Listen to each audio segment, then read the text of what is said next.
Well, welcome and thank you for joining us today for this webinar. My name is Beatrice Dupuy and I'm the Director of Circle. Joining me today are Kate Mackay, Associate Director, and Marisol Aguirre, Outreach Coordinator, both of whom will be monitoring the webinar behind the scenes. All right, so we are at the top of the hour, so it's time to get started with a few announcements first.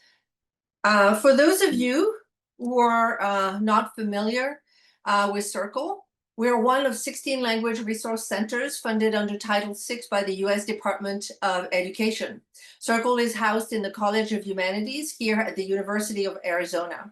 Our mission is to develop and provide quality instructional materials and professional learning opportunities that are grounded in research. For more information about what we do and the resources we offer, you can visit the two links at the bottom of this slide. On this map, you can see where each center is located in the US. We have several events coming up that I would like to bring to your attention. In June, Circle will continue its three-part webinar series titled Transforming Language Teaching Materials from Selection and Adaptation to Creation to Successful Implementation.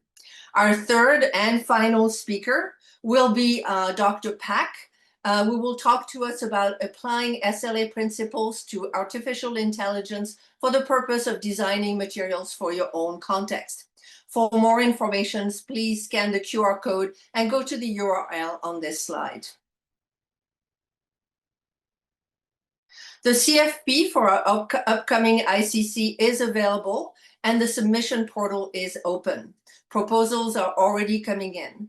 For more information, please scan the QR code or go to the URL on this slide. This summer, from June 2nd to 5th, Kathy Short and her colleagues will lead a 4-day in-person institute for K-8 educators who will engage in experiences and books that invite children to immerse themselves in literature about refugee and immigrant experiences. For more information, scan the QR code or visit the link at the bottom of the slide. Today's webinar is entitled The Evolving Landscape of Language Instructional Materials, Navigating Challenges and Embracing Opportunities, and our presenter is Dr. Adriana Diaz. A webinar presentation is based on her upcoming chapter in the Routledge Handbook of Language Program Development and Administration, which is coming out this June. Dr. Diaz is a senior lecturer at the University of Queensland in Brisbane, Australia. Rooted in intersectional feminism, decoloniality, and critical pedagogy, her work seeks to and relearn dominant approaches to languages education and cultivate more just, pluriversal ways of knowing, being, and relating to linguistic and cultural diversity. She believes in language education as a site of transformation and liberation, one where both learners and educators can critically engage with the world, challenge colonial and normative frameworks, and co-create more equitable futures for all. A scholarship informs the work she does as Director of Teaching and Learning at the School of Languages and Cultures. So with no further ado, Adriana, the floor is yours. Thank you so much, Beatrice, for that generous introduction, and to the entire Circle team for this opportunity to be part of a very important and timely series on instructional materials. I'd especially like to thank Kate and Marisol for all the thoughtful coordination behind the scenes. And thank you, each and every one of you here today, whether you're joining us live or maybe watching the recording. I know it takes a lot of energy to show up in the midst of everything that we're balancing. So before I begin with this presentation, I would like to take a moment to acknowledge that I'm joining you from Magangin, colonised as Brisbane, Australia, which is the traditional, ancestral and unceded territory of the Yagara Turrbal peoples. I pay my respects to their elders, past and present, and to all the Indigenous peoples whose ancestral relationship with these lands continues despite the ongoing violence of settler colonialism. This land acknowledgement, or acknowledgement of country as it's called in Australia, is customary, but it's more than just a protocol. It's an invitation to reflect on how the structures that shape education, universities as institutions, language and curriculum are all entangled with histories of dispossession, erasure, but also resistance and hope. And as we explore instructional materials today, I hope we can carry that awareness with us of whose knowledges are being shared, whose are marginalized, and what it means to teach and to learn on colonized lands. I come to this webinar as a language educator who is deeply committed to transformative, justice-oriented pedagogy. And much of my academic and creative work has centered on the question of what does it mean to teach language, not just as a system, a grammar system, but as a cultural and political practice embedded in histories, power structures, and worldviews. So today's webinar is an invitation to look more closely, more critically, and more hopefully at the instructional materials that we use and develop. It's a space for us to explore what's possible when we move beyond inherited templates and move towards more inclusive, equitable, and culturally sustainable practices. And at the heart of this conversation is a question that has advanced my own practice, and it is, what would it mean to reimagine language teaching materials as liberatory tools? Not neutral, not fixed, not universal, but open, fluid, and situated. So the way I've structured the webinar is roughly in 3 moments. First, I'll begin with pausing on the word materials or instructional materials, how they are defined, what assumptions they carry, and what kinds of teaching and learning they enable or exclude. Because as we know, materials are treated as neutral, apolitical tools, but as we'll see, they're never just that. Materials are social and ideological artifacts. They shape what is visible, sayable, and teachable in our classrooms. So we'll consider how the very concept of materials is shifting in today's educational landscape and hopefully in your own landscape as well.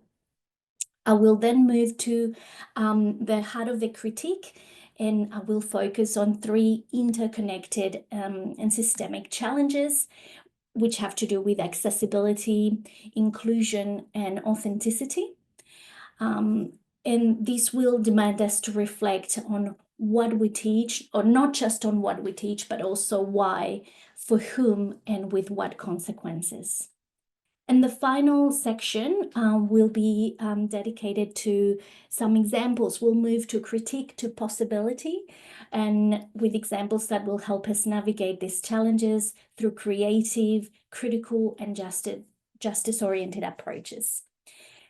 Throughout these moments, we'll focus on the role of OERs, or open educational resources, not just as freely available digital tools, but as radically reimaginable spaces where we can amplify diverse voices, challenge normative assumptions, and center learners as co-creators of knowledge.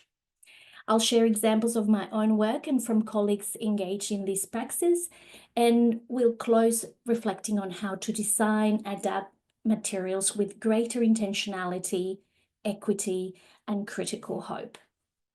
So we'll go from questioning what materials are, to naming some of the challenges we face, to imagining some alternatives.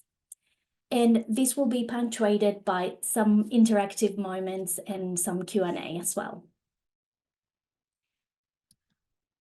So to begin with, I'd love to hear from you, and we're going to use a Mentimeter for this first interaction. So if you haven't already, you've received us a link to this Mentimeter, which has the question here for you. What does your current instructional material landscape look like?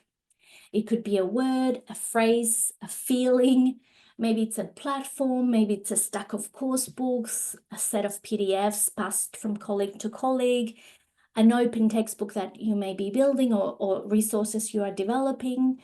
I'd love to hear from you.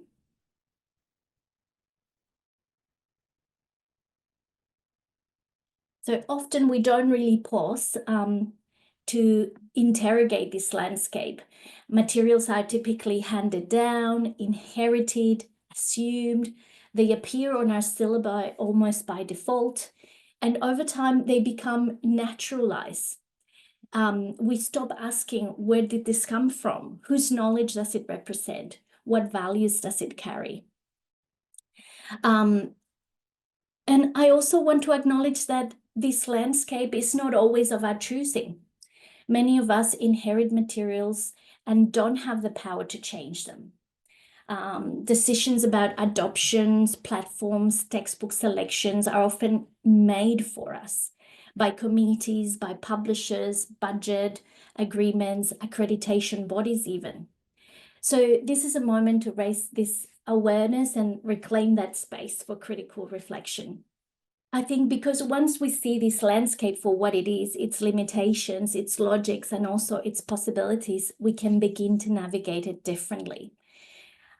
So I'd like to hold on to that complexity as we move forward. And I see there's some answers in the chat. And I see now there's some answers here on live results. They're all the non-inclusive. Traditional textbook as a primary source, supplemented with a variety of materials, handouts, websites. Great, that's great. Okay, so I think if we can hold on to that, there's a lot of self-created materials supported by Gen AI. That's very interesting to see. And moving away from textbooks as established traditional curriculum to co-creating with students based on their interests and context. The shift is slow, yes, very slow. And I also see some questions in the chat as well, which is great. Hopefully we'll get to address some of those. Okay. All right, so I think I'll continue with the next set of slides in the slide deck. So I think this has a lot to do, all of the answers that you've shared really talk about or speak to a collective imaginary that we have around instructional materials. And not only us as teachers, as educators, but perhaps as program directors, students themselves hold this collective imaginary of what they expect to receive to support their learning. So this idea of collective imaginary really refers to these ideas, shared images, narratives, assumptions that shape our reality very much unconsciously. And it's what guides a sense of what is normal, neutral, or just the way things are in the language classroom. So I think the textbook, the idea of the textbook at the center of our instruction is one of the most persistent imaginaries here. So this came through strongly too in the last webinar, in which it was discussed how we sometimes have to supplement or customize books, what they mean, the course book, the textbook. It's called different ways in different places. But we often remain really attached to it, attached to the format, the sequencing, what it offers for our classes, what it offers for the students, that structure that supports, it's meant to support their learning. But we often forget to question the epistemologies that they bring. So by epistemologies, I mean the way that knowledge is created, whose knowledge is privileged. So the textbook is seen as an authority in the classroom as well. So they still function very much as a symbolic anchor of most of our courses. But the textbook is never just a tool. It's an artifact of particular ideologies. It encodes values, norms, worldviews, and it really represents a very much static idea of who gets to speak, what kind of language variety is privileged, which cultures are worthy of inclusion, whose identities are rendered peripheral or invisible. And so we have to ask, not just as educators, but as program directors and institutional decision makers, and even ask our learners, whose imaginaries are being centered in our materials, and what are the effects of continuing to privilege that imaginary. And this brings me to the next reflective moment, because now that we have these imaginaries in mind, and we know that they don't just shape what's included, but also what's excluded, I have another Mentimeter ready, which was around this question: what limitations have you noticed in the instructional materials you use or you're expected to use? And I know that some of you are expected to use certain materials, and you may not have decision power around it. And some of you already mentioned in the previous answer that you have to use certain textbooks. So I'd love to hear now more of critique from your perspective of what's missing, or what you think, what are some of the limitations that you're finding. Getting the ebook codes on time. Yes. Okay. Relying on these textbooks that have content that's behind a paywall, or potentially that are only accessible as ebooks. They do not reflect the cultural experience. Gender. My cohort is more diverse. No relevant slang, too nationalistic. So one language, one nation kind of ideologies. White standard varieties of English are privileged over other varieties. No mention of dialect variation. I think this dialect variation is something that is shared between English language education and Spanish language education, which is my area of expertise. So I very much relate to that, of the many countries that speak Spanish, and within those countries, even some very different varieties. Keeping up with today with societal shifts. Not being engaging, doesn't really hook students in a cognitively engaging way. That's so interesting. Absolutely.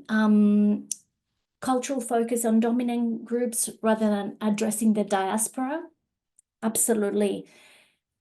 Absolutely. And we have that in Australia as well, where we have an increasing number of, several waves of generations of migrants from different cultural and linguistic backgrounds. And certainly that's not addressed in the textbook. They're not written to represent or acknowledge diverse backgrounds. Who is writing the curriculum? That's right. Who is behind this? So very much outdated, yes. So these are some of the challenges that I faced myself, and that I'm gonna share with you in the last part of the webinar today, as to how I was able to attempt to tackle some of these. So I'll go back now to the screen sharing.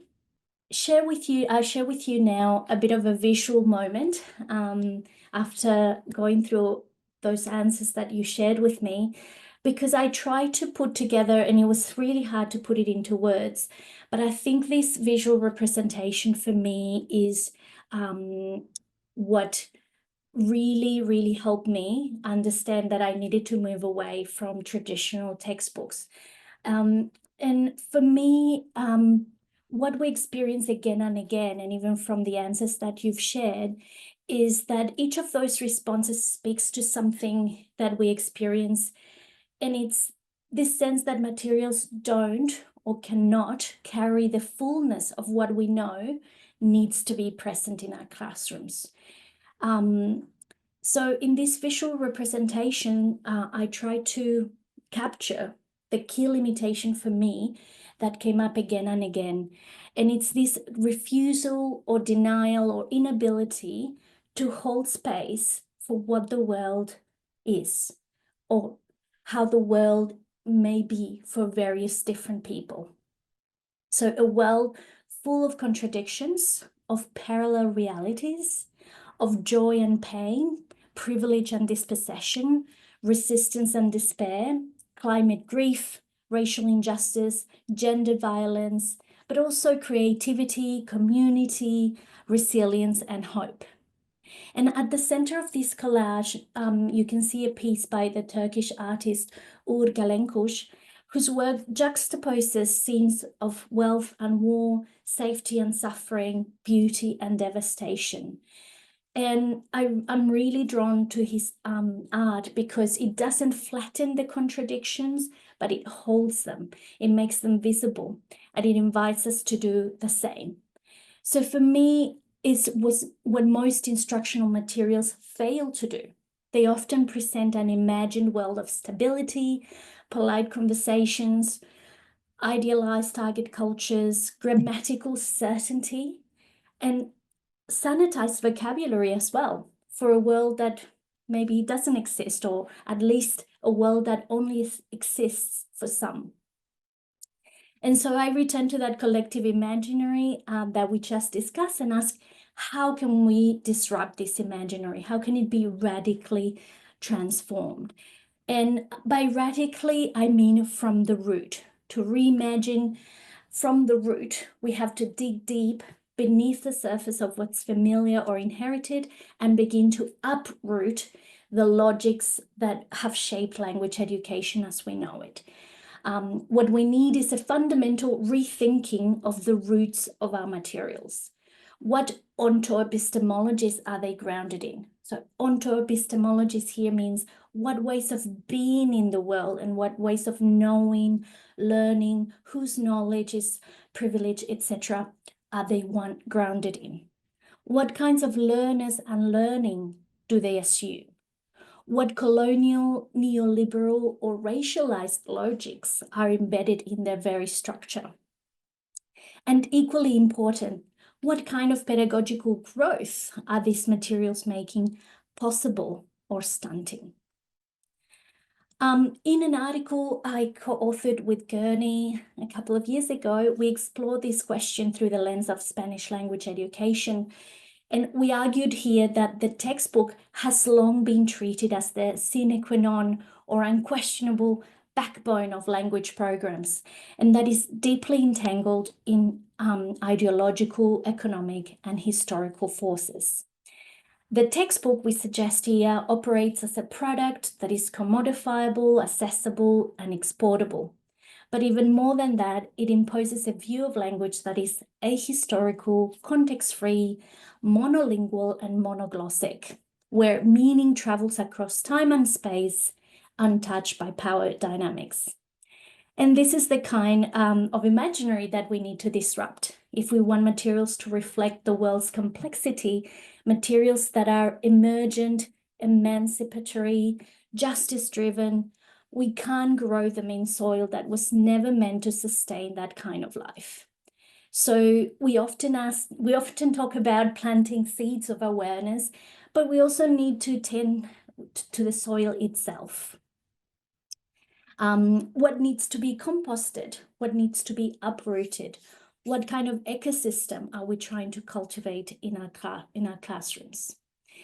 And that's where I keep returning to the possibility of reimagining materials, not as fixed products, but as living, growing, interconnected practices, grounded in care, multiplicity, and relation.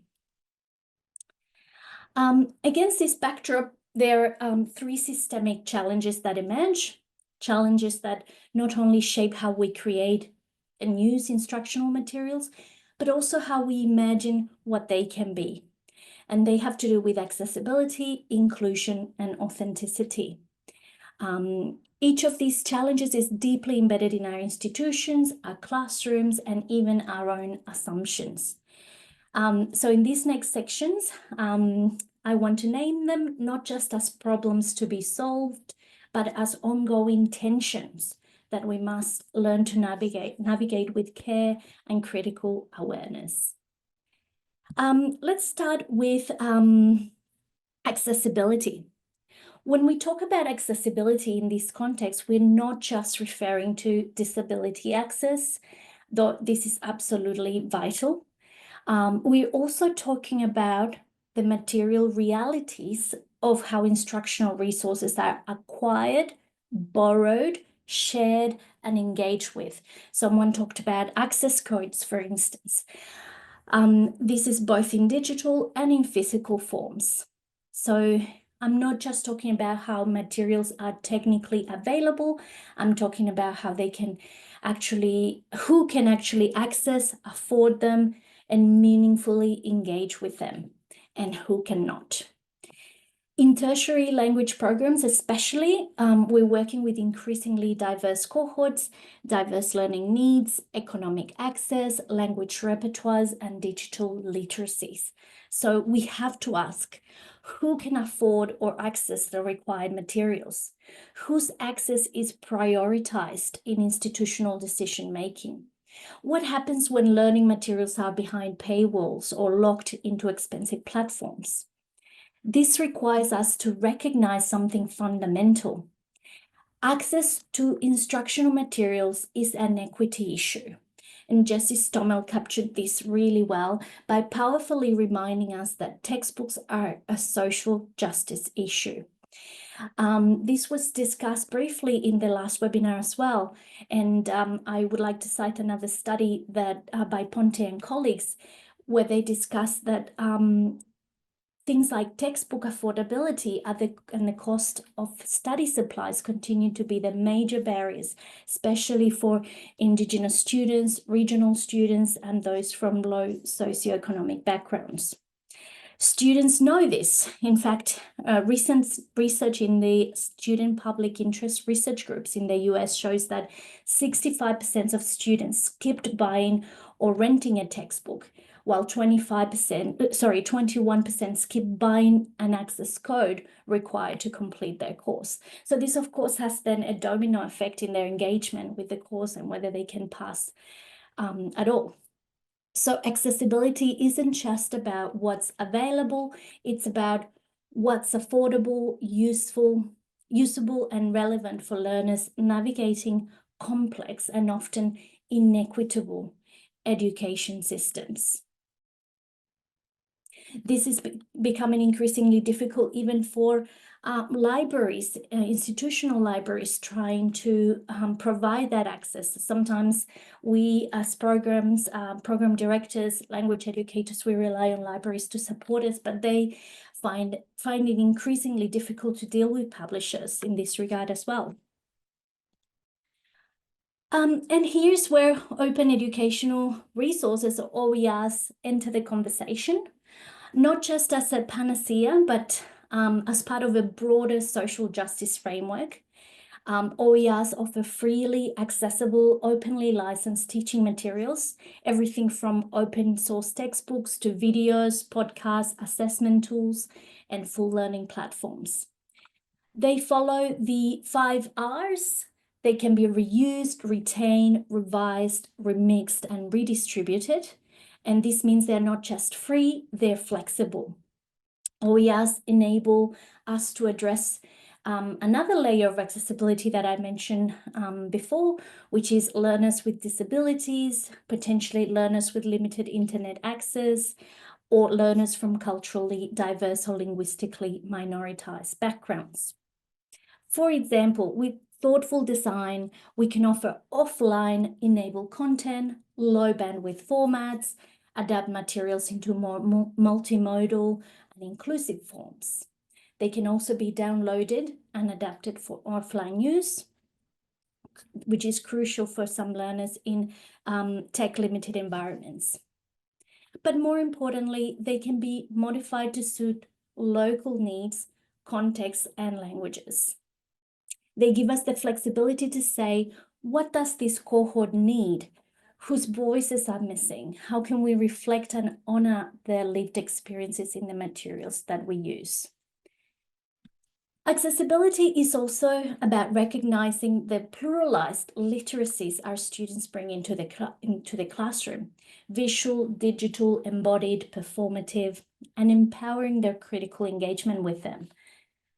When we expand our definition of materials to include also things like memes, Instagram posts, spoken word poetry, TikTok videos, and when we help students analyze those texts for their ideologies, power relations, and aesthetics, we're not just making learning more relevant, we're validating their ways of knowing.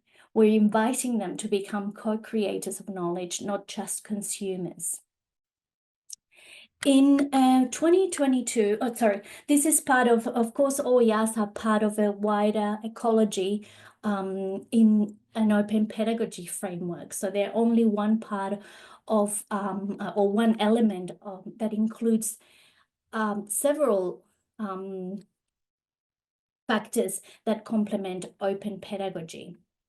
And in 2022, a national scoping study in Australia framed open textbooks as a social justice issue in and of themselves as well. So this research foregrounded the structural barriers that inhibit access to learning, including economic precarity, digital exclusion, and institutional constraints.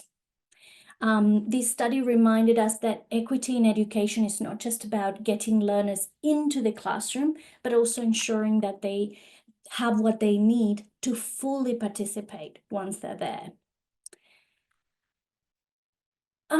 At this stage, I also want to acknowledge, though, that OERs are not a perfect solution.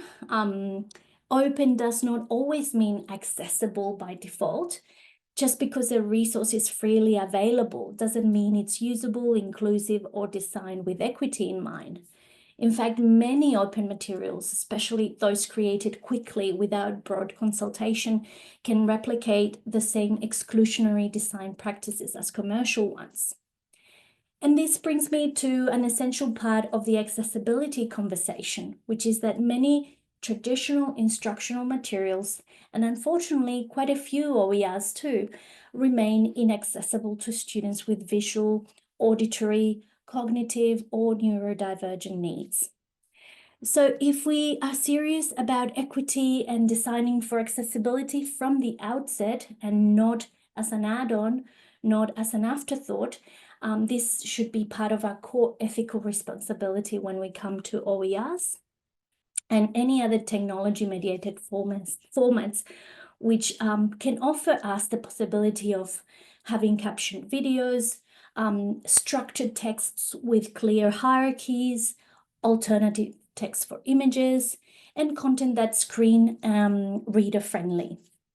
These are not extras, they're tangible expressions of our commitment to meeting learners where they are and ensuring that all students can engage meaningfully with the content. So while OERs hold radical potential, to fully realize that potential, they must be created and curated with an understanding that access is not just about openness. It's about intentionality, it's about justice, and about refusing to design for an imagined default learner.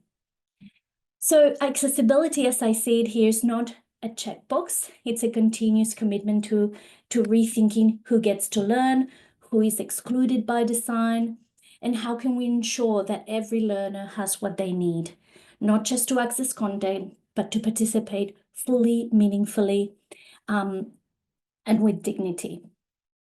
So as we continue holding space for this, I want to approach this issue from a place of curiosity, because inclusion isn't something we can just add in, as we said.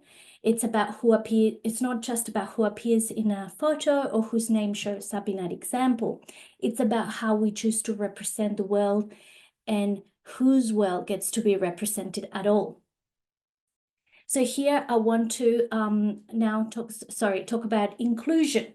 So I want to center the importance of intersectional representation and its absence in the majority of instructional materials. Citing the works of Seaburn, Borey, Padilla, and Bana, who are all referenced at the end of the presentation, it becomes clear that most materials still fail to reflect the richness and complexity of real-world language users and their lived experiences. Several studies show how textbooks tend to center privileged voices while homogenizing or erasing the experiences of people who live at the margins, Indigenous peoples, LGBTQI+ communities, people of color, migrants, speakers of non-standard varieties, and so on. Representation isn't just about including more diverse names or adding images. It's about whose bodies, histories, and ways of knowing are treated as legitimate in the space of the classroom. Materials often present languages as fixed, neutral, monolingual, ignoring translanguaging, hybridity, and the real sociolinguistic practices of learners and their communities. When we intentionally include historically marginalized voices, linguistic, gendered, racialized, disabled, colonized, we do more than just diversify the content. We begin to expose the interlocking systems of oppression that shape speech communities and that are often erased by the illusion of linguistic neutrality. So from a decolonial perspective, which is the kind of thought that influences my work, inclusivity is about actively disrupting the colonial logics that underpin language education itself. And this work matters. It matters not only for justice, but also for belonging. It creates the possibility for students to see themselves reflected in the learning experience in ways that are affirming and humanizing. So to help me frame this, I have this visual representation here that maybe you may be familiar with as well, and it's Kimberly Crenshaw's intersectionality wheel. So this representation here invites us to ask who is being represented in our materials, and perhaps more importantly, who is invisible, and who is visible, who is invisible, who is audible or inaudible. So whose voices do we get to hear literally in some of these materials? Because too often commercially produced language materials reflect what a German scholar calls socially constructed image of normalcy. They represent a narrow vision of language learners and users, often white, middle class, cis heteronormative, able-bodied, which all of this is framed as universal. And I think that emerged in some of those answers we saw before. So, but this isn't who's in our classroom, and it's certainly not who's in the world. And we know it. In the study I introduced earlier that was conducted here in Australia, 67% of educators at university level that were surveyed express, for instance, their intention to want to make their materials much more representative of women, LGBTQI+ voices, Indigenous voices, and marginalized groups. They really realized that there's an interest, they really display this strong interest in being able to address this issue in their materials. But I want to add another layer to this idea of intersectional inclusion. This figure is something that I came to through leaning on critical pedagogy. So when we center inclusion in our previous discussion through the intersectional wheel of privilege and oppression, we often think about it and continue to think about it in terms of the human at the center of that intersectional identity. So what would it mean to expand our thinking beyond that anthropocentric idea? This image here in the slide gestures towards cosmocentrism, a worldview that is grounded in many indigenous philosophies where humans are not at the center, but just one part of a vast, relational, more than human world. What would it mean for us to develop language materials that also include the land, the non-human, the ecological, that attend not only to human justice, but to planetary justice? This doesn't mean we abandon grammar, vocabulary, or communicative tasks, but it means that we can pause to think, whose stories are we telling, whose voices are we amplifying, and what kind of worlds are we inviting our students to imagine and inhabit through language? So I want to pause here for a moment, and I want to invite you to think about this question. We talked about intersectionality and structural power, the visibility or invisibility of language practices, dialects, bodies, to more than human relations and planetary justice. So I want to turn this lens back inward towards your own materials and ask you what identities, ways of being, ways of knowing are invisible or inaudible in your classroom materials. Whose stories do you think are missing? Whose bodies or accents are always visible and whose are never there? What forms of knowledge, spiritual, embodied, ancestral, or ecological, are silenced or ignored?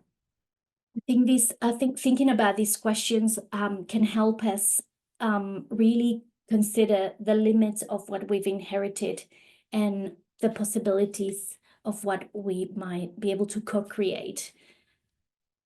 The language learner is often invisible. This is really, really interesting, really important. Absolutely. It's very monolingually oriented. Yes. That's so powerful. Someone answered, I rewrite stories to reflect queer existence. Multiple gender identities. This is one of the key issues that we see. The students don't see themselves represented in the textbook. They don't see themselves, the diverse cohorts that we have in front of us are not in the textbook. So again, there's that tension again about us having to create or complement or supplement the materials ourselves, which poses a lot of, it gives us agency to do that. It gives us that we can embrace the agency to do that, but there's a lot of labor involved, isn't it? Visible, audible, US-centric views, African American vernacular English, or also known as Ebonics. Materials reinforce elitism, toxic capitalism, monoglossic ideology. Absolutely. So this idea of employability, finding work, traveling overseas, social and economic mobility. The idea that land and human beings are co-equal and keen, that's missing. So some content, some materials can be can have some diversity. Great. Okay. So with these ideas in mind, we talked about accessibility, we talked about inclusivity. I want to turn now to the third challenge. So keep holding these ideas with you, and I'll turn to the last challenge that I wanted to address with you today, which is authenticity. Because when we say authentic, we often mean language as it's used in the real world, which sounds very straightforward, but carries a lot of assumptions. Traditional course books or textbooks, for example, are often critiqued for being contrived and decontextualized, disconnected from how people actually speak, write, and live. And in response, many of us have turned to what are called authentic materials: news, articles, memes, podcast episodes, YouTube clips, social media posts. These resources created by and for speakers in the world help bridge that gap between classroom and learning, and real world applications as well of that learning. And this is great because it gives learners exposure to varied registers, styles, and communicative contexts. But there's still a bigger question that we need to ask here, because from a decolonial and critical pedagogical lens, authenticity is not just about linguistic realism, it's about power.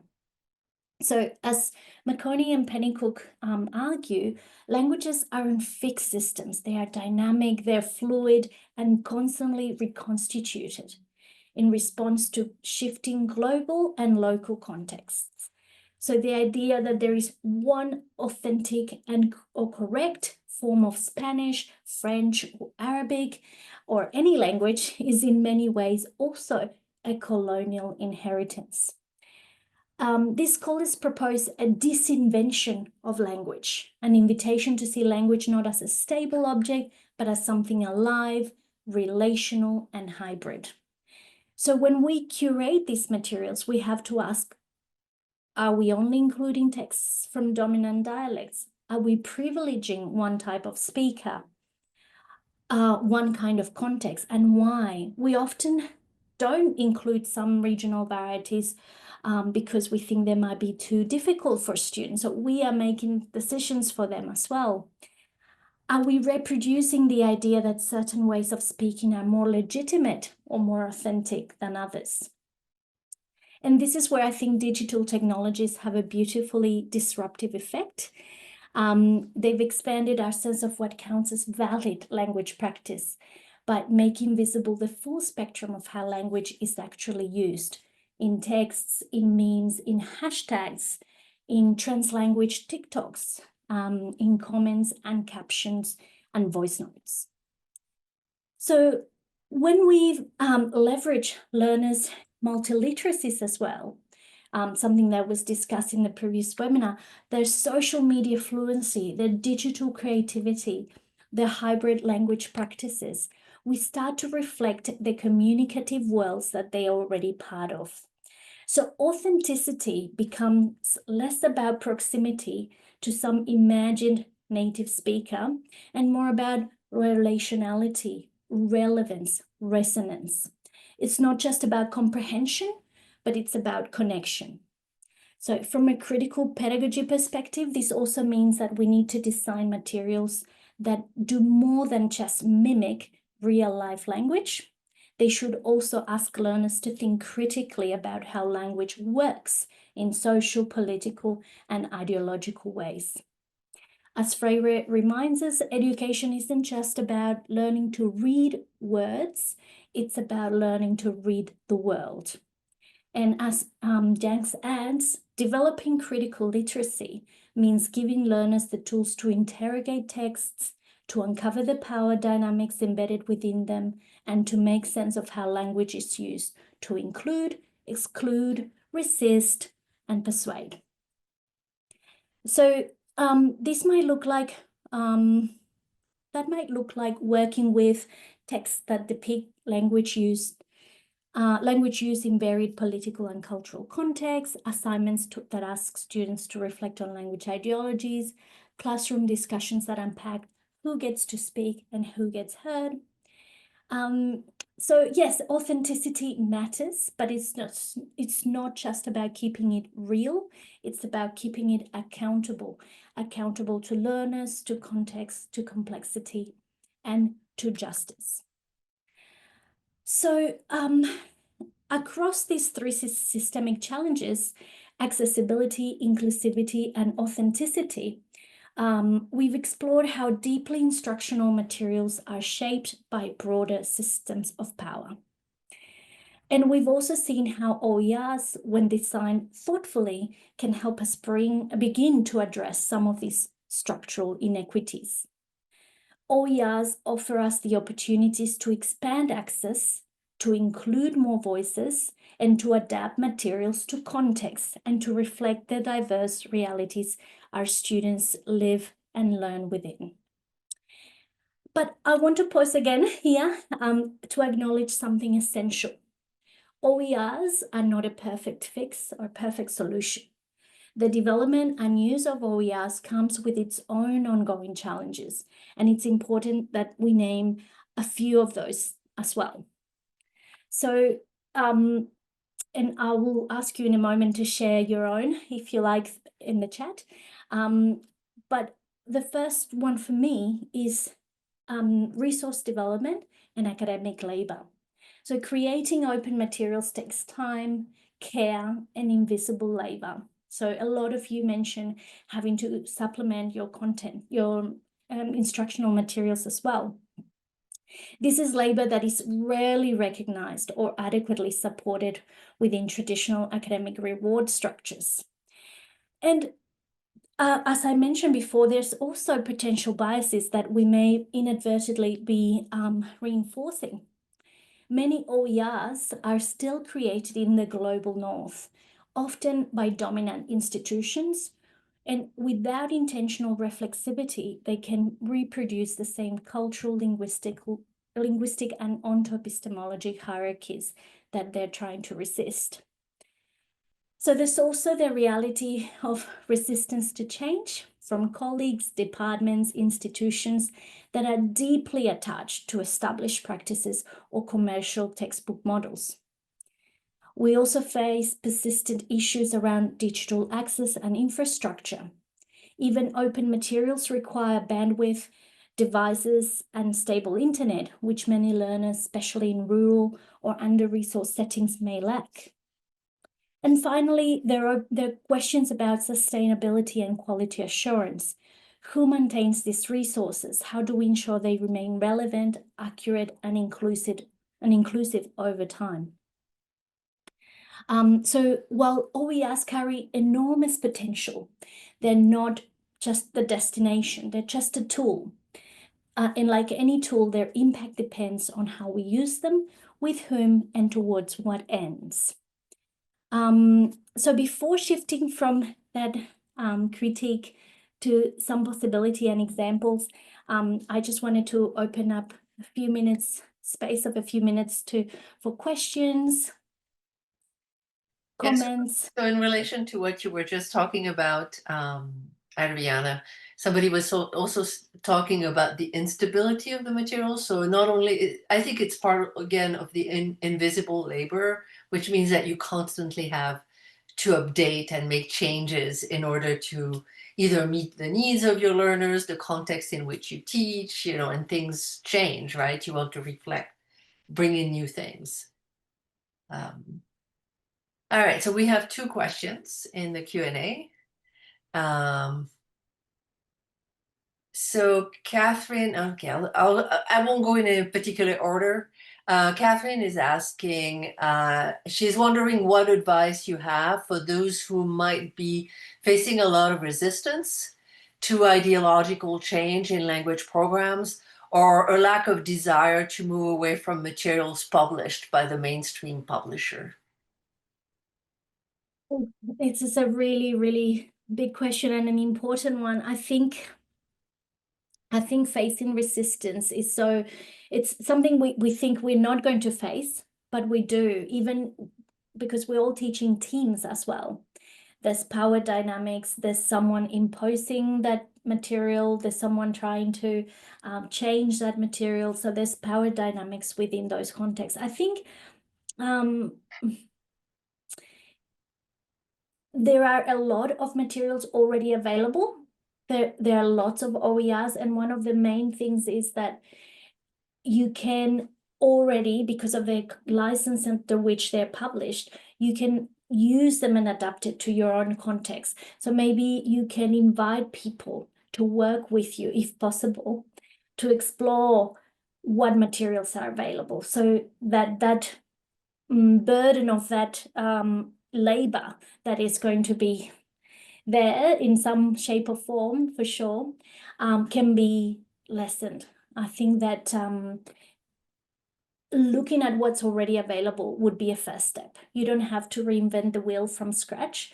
And maybe you can show, look, it's hard to imagine sometimes what can be achieved and what can be done, but there are lots of materials already out there, and that could be a first step, I think. Very small, but first step to engage people and to say, this is already being done somewhere else. So someone is saying, how do we handle or cope with the DEI issue, given the current context that we live in? Absolutely. And here I want to express my solidarity and complete empathy for the kinds of issues that are happening in the US. And I realize that even just discussing issues of diversity and equity are very sensitive issues. And people are feeling very vulnerable around these discussions. And in that way, I feel privileged in my own context for being able to discuss that openly and having those ideas being embraced by colleagues. So first, I wanted to acknowledge that I think one of the things that we could do is talk about our learners and what learners we have in the classroom. So trying to think about, and hopefully this helps. I'm not sure if it does, and I'm sure all of you are already doing it, but arguing around the development of these materials from the perspective of the learners that are already in our classrooms, to see themselves in the material is so important for belonging, for affirming their identities as well. And I'm sure you're already working around these ideas. And again, possibly leaning on what's already available might be a way to deal with these issues. It's already been done in other places, in other contexts, in some other way. Yeah, there's another question. So from our own experience, how is the material related to the political in a given educational system? Is it bad or good? How can we as instructor or curriculum designers deal with this material? Are we able or allowed? Mm-hmm. Yes, so material that's available and published under the Creative Commons license can be adapted. It just needs to be referenced, that's all. So you can already use some of that material. And in terms of political aspects, I'm thinking about, I could give you an example from one of our classes when we talk about, in our intermediate course, we talk about Columbus Day, I think it's called in the US. So in Australia, there's a lot of I would like to say public debate around a day that celebrates something that's very similar or comparable, I would say, comparable to Columbus Day, which is the arrival of Captain Cook on what we know today as Australia. And whether that day, it's called Australia Day, but there's obviously several parts of the population that would like that day to be changed to Invasion Day, so changing of labels. So what we do to discuss that, so it's very political for us, and we also look at the way that day is called across the Spanish-speaking world. So it has several different names in several different Spanish-speaking countries, from the day of the meeting of two worlds to Indigenous Resistance Day. So using those labels for a day that is meant to commemorate or think about the historical implications of an event is something that has given us an entry point into those discussions. I don't know if this example helps, hopefully. Yeah, so there's some people have posted in the chat, so I'm trying to keep up in multiple spheres here. So there was a comment in relation to your discussion of authenticity and real world. And someone is just wondering, just says, just because the classroom is deemed the real world, it doesn't mean that it's not, it doesn't mean it's inauthentic, right? It is a real world and a meaningful one. So this participant is kind of trying to figure out, then what is the classroom? What do we do with it? And says maybe what we mean instead is that outside of this context or discourse, there are other codes and conventions that apply where tactful prescriptivism plays a role and sociolinguistic awareness becomes critical. Yeah, no, absolutely. And I'm reading some of the comments as well. Okay. Yes. They're very, very, very deep and meaningful comments. So thank you for that engagement. And yes, by all means, I didn't mean to say that the classroom was not the real world. I was thinking about how we normally think about the real world that we need to bring to the classroom. But absolutely, we forget that the real world is also our classrooms, and we have students that bring so much knowledge and experience. So being able to ask them to help us develop materials and to co-create with us is one of the ways in which we can certainly disrupt that power dynamic around whose knowledge we get to bring to the classroom, whose knowledge is valued. They bring a lot of lived experience as well, not just knowledge in the kind of traditional way of thinking about it. So absolutely, thank you for that comment. And then there's another comment that's posted in the chat. It's about the fact that, looking for open education resources can be quite time consuming. And then this person is also, how do you authenticate sources that you find? How do you determine if the source is reliable and accurately reflects parts of the cultures that we study, we examine? Absolutely. I think that certainly I won't disagree with that. It's the time consuming aspect of it is what we were talking about, that invisible labor. We need to think about it in I guess in ways that we're already doing some of that when we try to supplement what we do with the textbook that we have. So we're already spending a lot of time thinking about how to make this more authentic or more inclusive and so on. So perhaps it's about trying to make that time or dedicate that time to looking at what's already available and being done and being published by other people. I'll share some of those resources in my slides. So I want to reiterate, there's already a lot there. I understand it can be time consuming, but I'll share some of those sources just for you to see. And how can we determine whether some sources are reliable?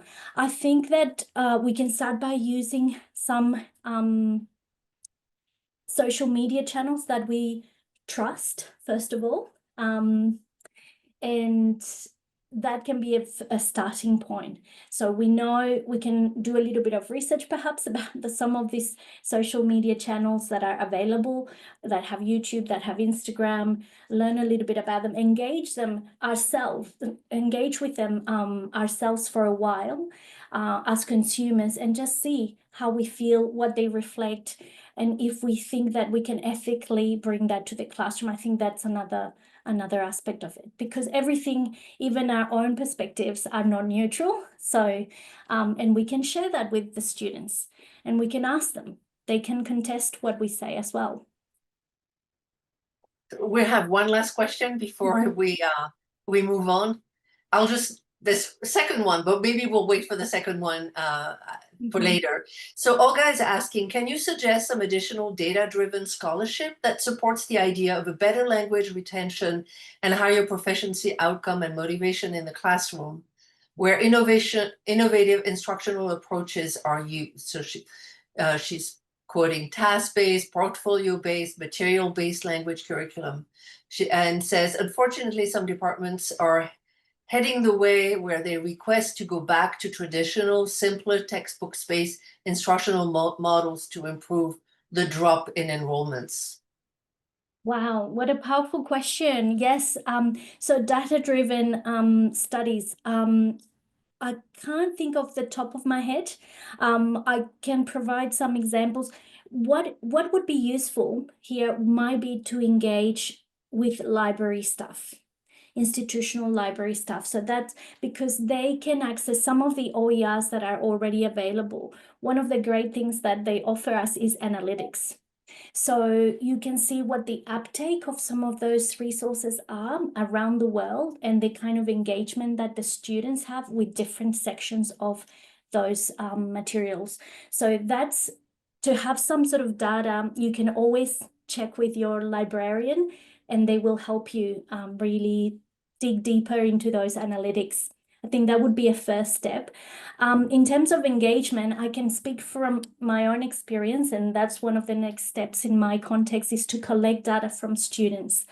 The anecdotal data that we can share is that students have expressed time and time again how engaging the material is, even to the level of the assessment. So when they see that what we discuss reflected, and we use TikToks in some of our assessment quizzes and so on, they have time and time again said, I enjoyed this. It was challenging, but an enjoyable assessment, for instance, or in the classroom. This is a generation, or at least in Australia, what we see in our university classrooms, very committed, politically committed students that are out there protesting, being part of demonstrations and so on. So they want to see that, and that brings them back to the classrooms. Those discussions do engage them. But I'm not sure if that's hard data, but a little bit of anecdotal data from us. So maybe do you want to continue and then we'll take a few questions at the end? Okay. Yes, absolutely. Thank you, Beatrice.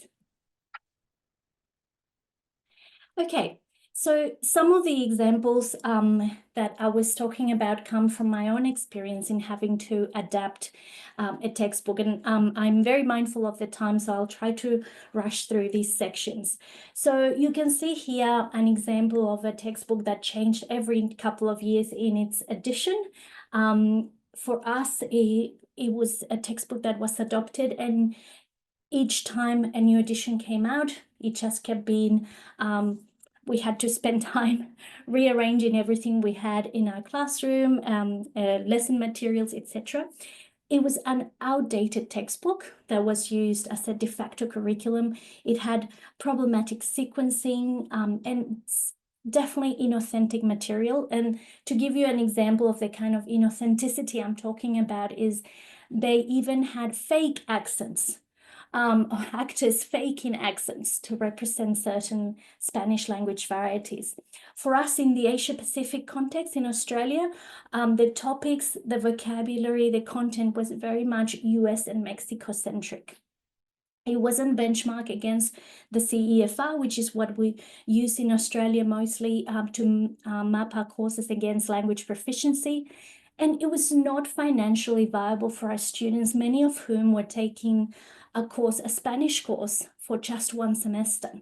So this posed equity issues for us around homework and activities, revision quizzes. We had to basically rethink about those already made revision quizzes that they provided and create new ones that could be accessed by all the students, whether they were able to buy the textbook or not. The only advantage at the time that we thought was maybe one advantage was the single sign-on integration with our LMS, Blackboard. But really, it was just one tiny thing compared to all of the other challenges. It was also environmentally unsustainable, that the fact that we had to print so many handouts to supplement the students' learning. And this was something that was even pointed out by students themselves when by the end of the semester, they saw how many handouts they had from the course. So to give you another very visual example, this is from the 2019 edition because we stopped using it around, I think, 2020, 2021. But this is one of the activities in which students had to learn about descriptions. And of course, when we talk about description in a language like Spanish, the idea is practicing grammatical gender and agreement between grammatical gender and number. So we're talking about the long hair, and we could even talk about clothing, etc. So you can see here just visually how problematic it was to even try and present this to the student, or for the student to even see this as part of the classroom. There was a very much tokenistic inclusion of a teacher, which was Franklin, who seemed to be possibly of an Afro-descendant Latin background. It wasn't really explained, and also who happened to have a visible disability. So very problematic intersectional inclusion here. And another clear example for me was Camila. I didn't mention where I'm from. I'm originally from Argentina, and one of the things that in the imaginary that people have about Argentina is that it's very European, or very European looking. So of course, Camila, the main Argentinian character, looks nothing like me. And also the actors that represented how she spoke were just faking the accent very clear. So it was extremely problematic. For us in Australia too, the fact that how Spanish is presented as a language to entice students to learn it is also problematic. They talk about how many countries speak it, they talk about how widespread it's in the world, but they don't talk about some of the discriminations that people face for speaking the language simply for what they look like. So for me, the first step was to develop a pedagogical vision for the OERs that I created. So these were the guiding principles for me. I wanted the OERs to have an interweaving connection between decolonial, sociocognitive, ecological justice. I wanted them to be critical, intersectional, and to provide racial-linguistic perspectives as well. I wanted to acknowledge the colonial history of Spanish and the pluricentric present that we see as well. I wanted these materials to reflect the inclusivity and representation as we discussed today. And I wanted the experiences of learning, the activities, to be transformative and liberatory. I was very fortunate at the time when I started working on this. It was around 2020, and we were already developing a lot of materials in H5P, Padlet, and various active learning technologies, as we call them.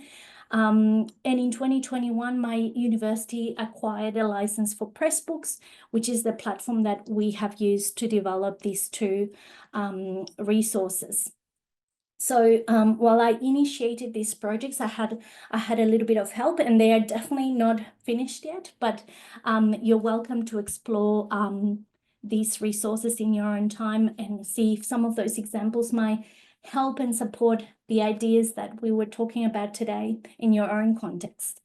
So some of the goals I had for these resources was that they were visually engaging, that they were highly interactive, that they presented the authentic, challenging, but accessible material, that they had a pluriversity of perspectives, and a full spectrum of social media content, which is the kind of ways in which students were engaging with knowledge.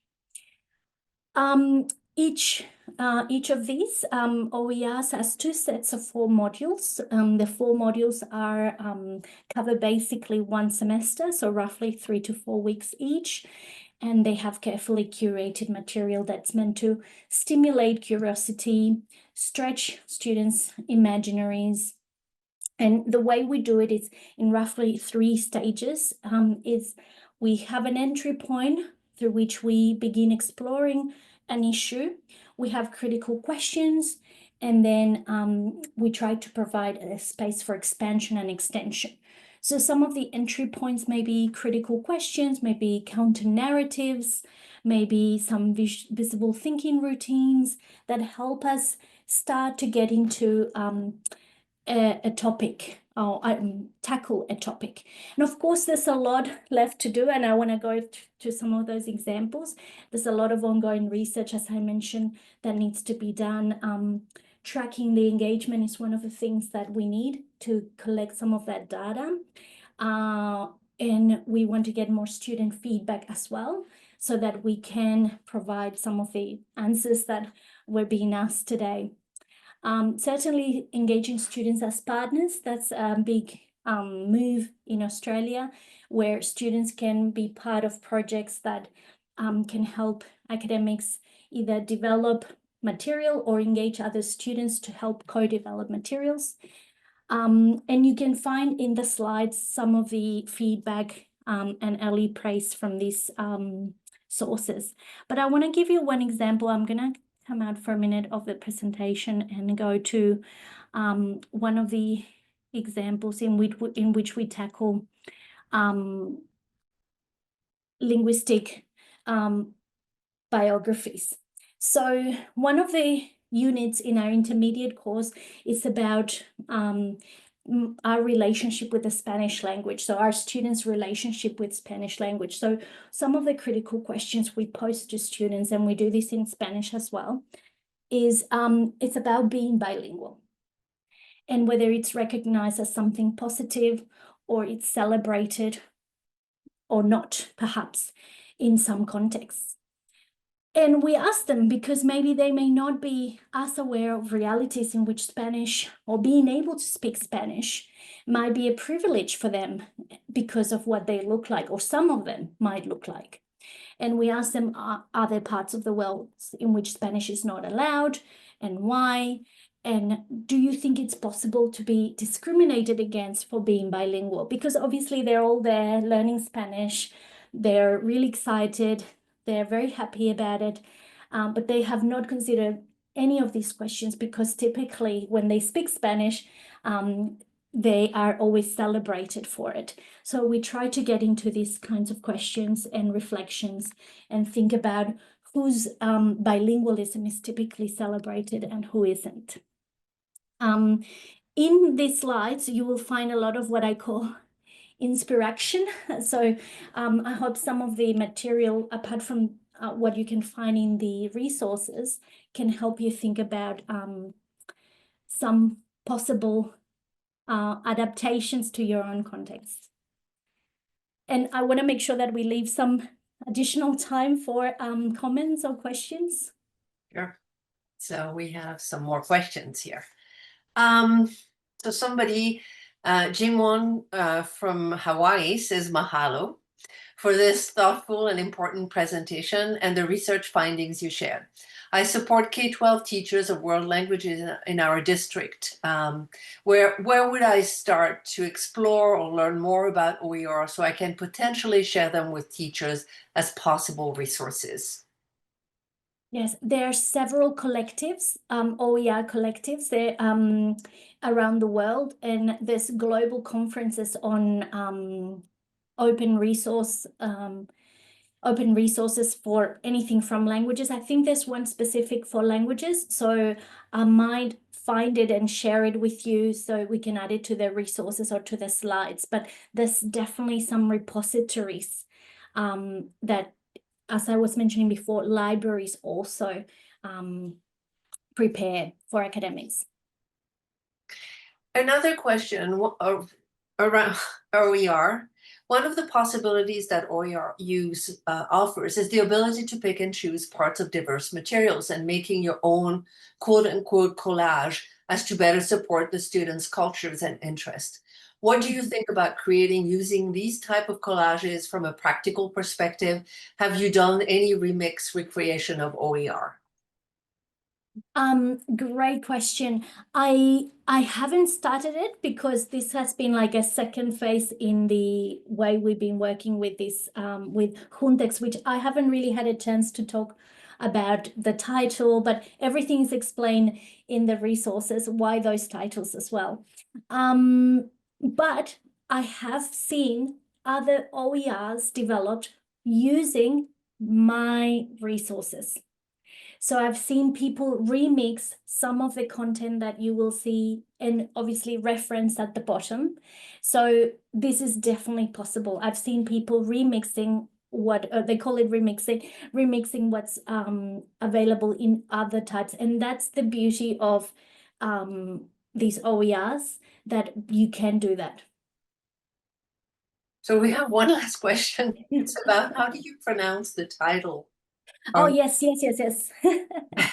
Yes, excellent question. I didn't get to explain much about it. So the introductory one can be pronounced as juntex or juntes. So the X is there on purpose to create this kind of conversation even about the pronunciation, but it's obviously meant to represent that subversive nature of going against that binary grammatical gender, feminine and masculine.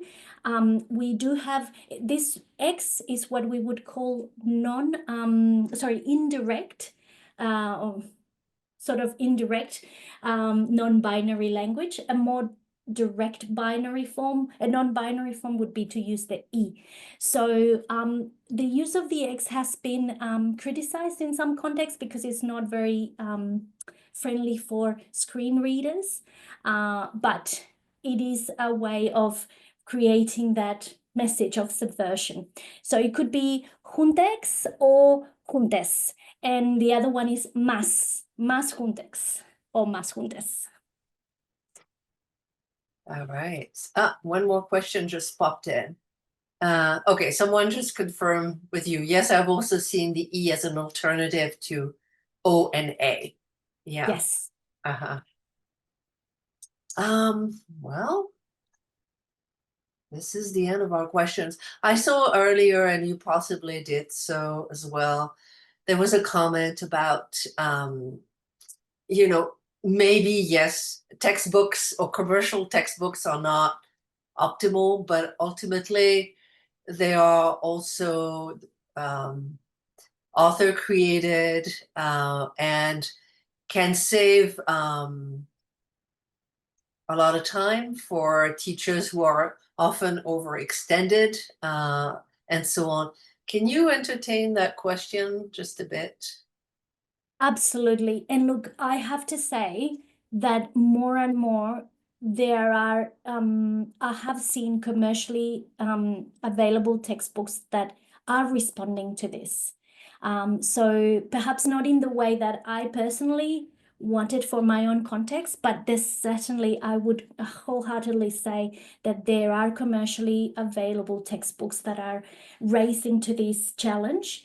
And they are trying to address these issues and being much more critical and engaging and providing a lot of support for time poor academics and teachers across sectors. So absolutely, yes. Thank you for picking this on. This is it. I don't see any more questions, and we're like at the bottom of the hour. Thank you so much, Adriana. As you can see in the chat, people are thanking you for this really amazing presentation, so rich on so many levels. Yeah, just thank you so much. Thank you, Beatrice, Kate, Marisol, for the opportunity, and thank you everyone for engaging so thoughtfully and deeply with the topics. I know it's can be contentious as well. But I think it's a topic that we shouldn't be shying from away from, and that we need to raise and bring these issues to the surface, I think. So Thank you so much.